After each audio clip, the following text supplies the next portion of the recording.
ang Ginoo manaang kadinyo. Manaw sa kanimo. Kinutlog iken sa Ebanghelyo sumala ni San Lucas. Mayon ikaw o Ginoo. Si Jesus mingon sa iyang mga tidun-an, kinsa kadtong kasaligan sa gagmayng butang. Kasaligan usab sa dagko. O kinsa kadtong limbungan sa gagmayng mga butang, limbungan usab sa dagko. Usa kun kamo dili kasaligan sa inyong paggamit sa bahandi niining kalibutana, kinsay mo piyal kaninyo sa tiduod nga bahandi. Kung dili kamo kasaligan sa mga butang sa uban, kinsay mo hatag kaninyo sa inyong kaugalingong mga butang. Walay tao nga mahimong ulipon sa duha ka agalon, kay mahitabo gayod nga iyang dumtan ang usa, ug ang usa iyang higugmaon. Uunungan niya ang usa, ug ang usa iyang tamayon. Dili kamo makapaulipon sa Dios og sa salapi. Ang Ebanghelyo sa Ginoo.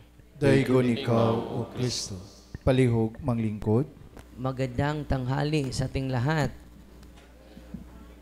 Nabusog ba kayo? Kumain na ba kayo? No. So ngayon, part 3 po ito sa homily ko. Ang part 1 ko ay sa first mass. Ang part 2 ay sa second mass. Third mass na ito, part 3 po ito sa homily ko. Kita ninyo yung unang pagbasa, si Prophet Amos is very sensitive to social issues. No? Hindi siya indifferent. So, kailangan ang aral ni Kristo, i-incarnate natin, maging totoo sa ating lipunan. So, kitang-kita ni Prophet Amos ang injustisya. So, ngayon, itong dalawang punto, panghuli kong punto, ay kadugtong po ito sa second part sa homily ko kay St. Augustine, St. John Paul II. Nakita din nila yung mga injustices.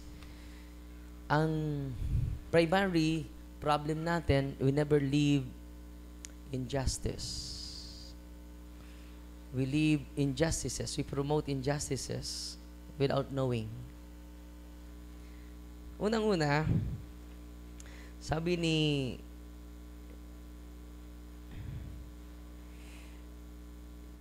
Saint Augustine, ni Cristo, you cannot serve both God and Mammon. Mammon. Isa mo na si Mammon.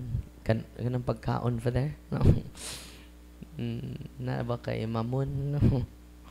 So the word Mammon comes from an Aramaic term meaning wealth,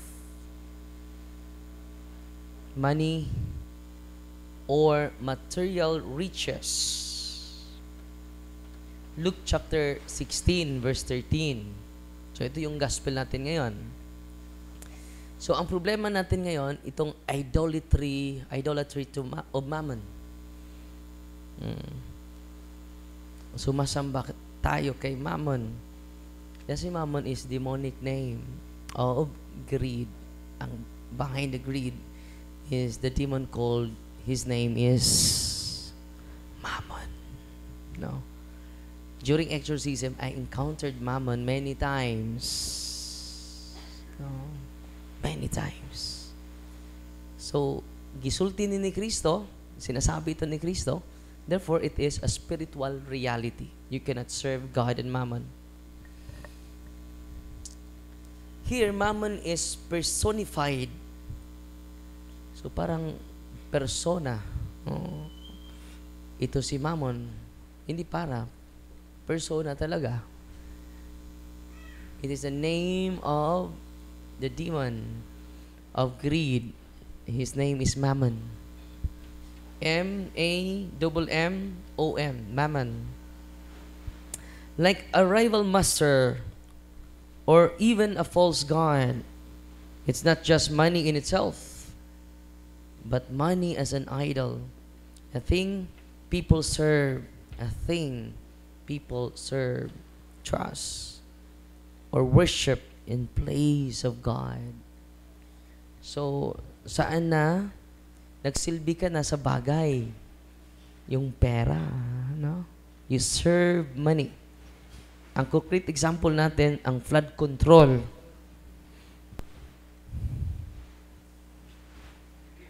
And then kung mangumpanya sila, we serve the people of God.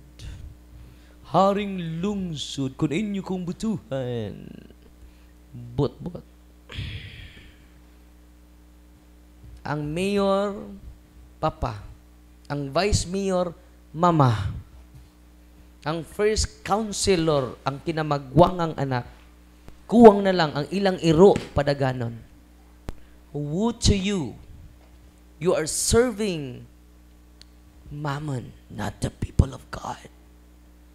Kamu rin ka ma, Uy, kamu rin doon ay kwarta. Tinoo, dili. Manandun ay rally unya, alas 3, makalugar mo. Ako di man ko kalugar, kay naaman mo. Magbiyaan ta mo. Magpakumpisa lang ko dire. Ano may daghan dito. Ato namang gifang file kaso ang mga namalit og boto sa Valencia. Wala ako tampo. Ato yung ipapriso. Uy, isunod na to ang lila. Yan naman ko dire. Pero I never hate politicians. I never hate politicians. I love them. So when we promote justice, it should be out of love. Mato gani mo ron, si Imog, patyo na tos Marcos, patyo na tos Marcos. I-appeal na to Saldico.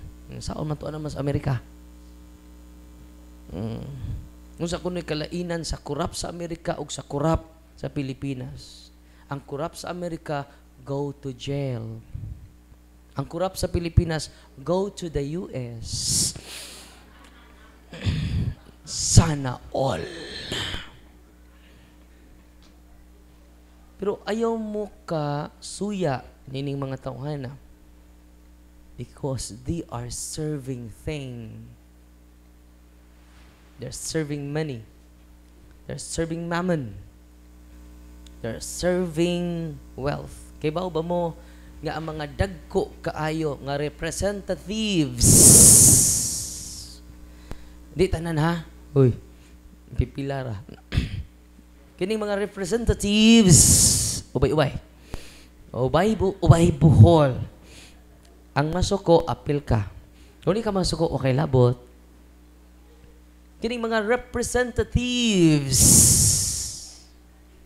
Kaya ba mo? Doon na ni kondo dito sa Manila. O ang ilang kondo. Matod pa ni Mayor Magalo. Tinuod ba dyan na? Di pununtanan. Ang usa ka room, dili na vault. Room vault. Kaya ang binilyon tuan na dito. Uy. Nagtuo mong di taangay masuya ana. Woe to them. Yan naman. Mopil mo rally niya? Hindi mo ganag corruption, no? Amen? Utrupod mo.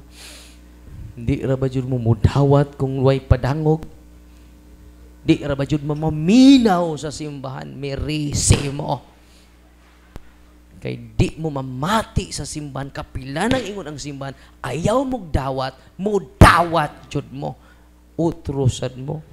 Isimba mo ni Mamon. Uy.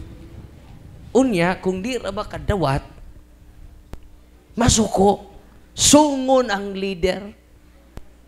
Nga nung ako silingan, 1,000 ang nadawat.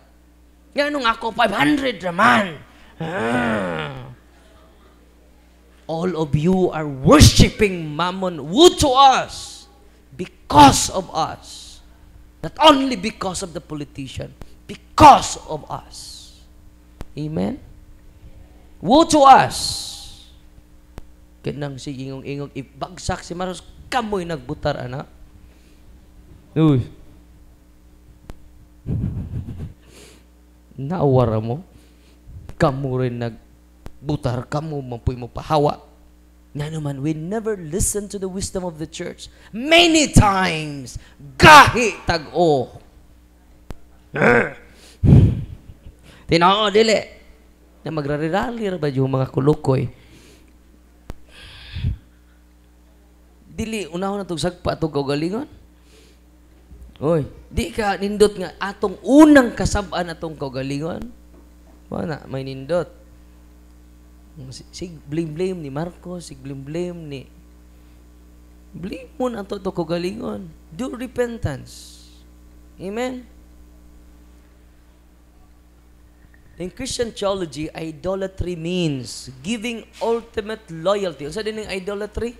Giving ultimate loyalty, trust, or love to something other than God. Pwede imong bana, may mong idolatry ni mo. Di nakakasimba, tungod sa imong bana. Hindi imo ng bana, imong Diyos. Pwede sa di mong basak. Di ka kasimba kay nagtanom ka. Di imong Diyos ang imo ng basak. Uy. Kung di ka sa kasimba tungod kay nang inabuhi ka, ang imong panginabuhi, mauna imong idol. Amen? Unsa nini? Idolatry means giving ultimate trust, loyalty, or love to something other than God. So the idolatry of mammon is not just being rich, dili sa laang pagkadato. It's when a person prioritizes wealth over God. Mas importante pa na kong kwarta kaysa Ginoo. Yan, idolatry na. Usa pa?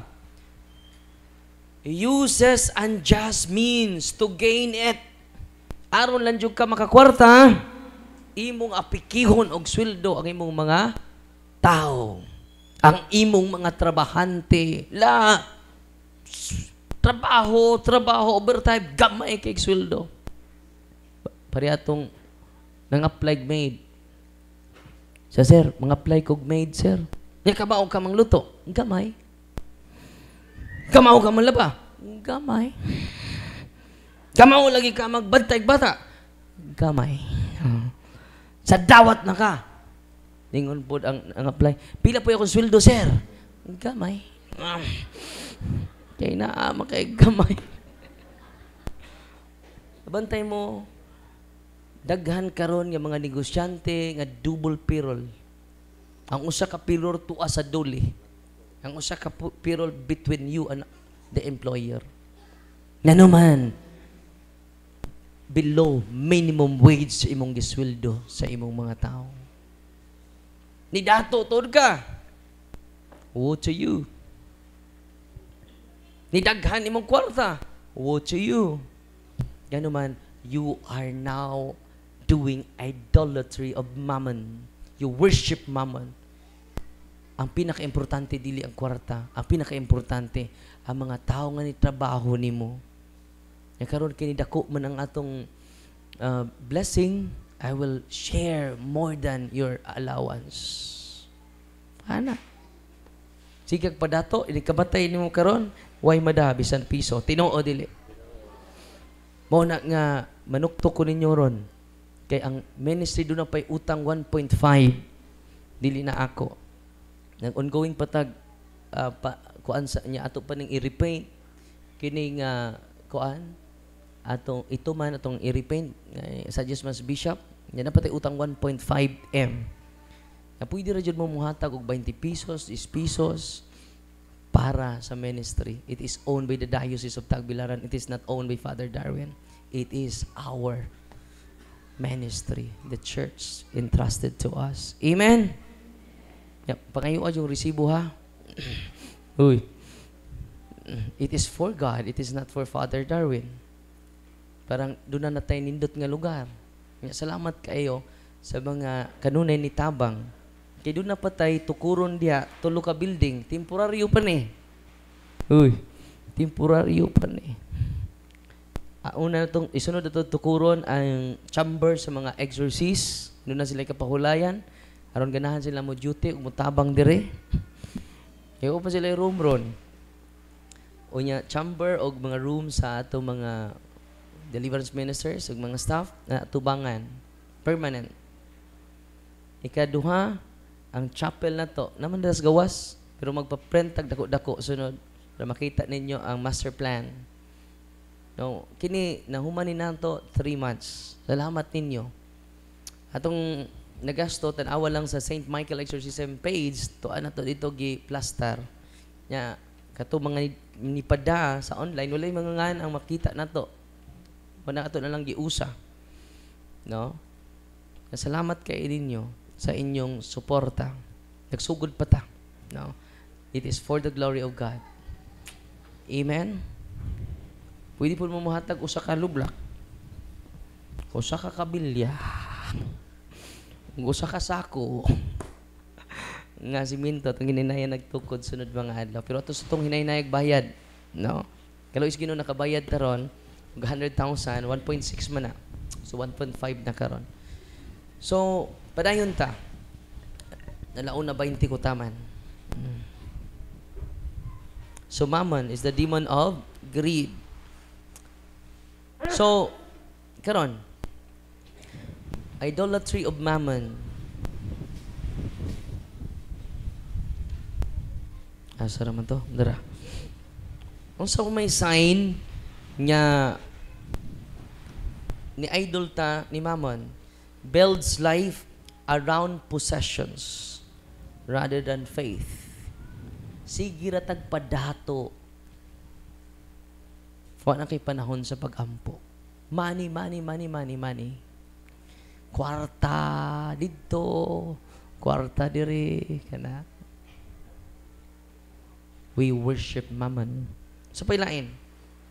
Trust riches to bring security, identity, or salvation. Ang imong pagsalig naras imong bank account. Ang imong pagsalig luya ka kung kay kwarta. Uy. Ngano nag-uol ni wa jud ni kwarta ay. Ni uli ko sa amo akong lula. Parte jung luya ha. Ko wa jud ni kwarta ay. Pagkakita nako na lipay. Ana siya. Dako kay ngisi. Ang magulaanon man kala, no. Wa na koy palit isda. Nasakit pa jud ko grayuma doy, no. Kaya binuangan po sa akong mga manghod, ginanguli man mitanan. Sus, dali la. Atong hampulan ang imong kining imong tiil. Ya, magagot sinanggom na ko mga igsuon. Nagtinampuhay may giampulan na mog 500, dali la. Siya di ni maayo 500 libot, no. Paguman paspas na kay nilakaw. Ikang lulaha ka, you are idolatrous. You worship mammon. Sa imong kalipay kwartara. Kinahanglan atong kalipay anchored on Him. You cannot serve God and mammon. Between God and mammon. Nang karon, we serve only God. We offer our authentic service for God without counting the cost. Diri, mamta entrance fee. Gi-accuse ko diri nga kada deliverance ko ng Father Darwin 5,000 pesos. Sana all, no? Wa ra ba piso paninglon. Exorcism usang oras kagahapon alas 7 na kuno human. Ikan sa buntag hantod alas 7. Unya ang nadawat nako bungag singot na bungag singot, no?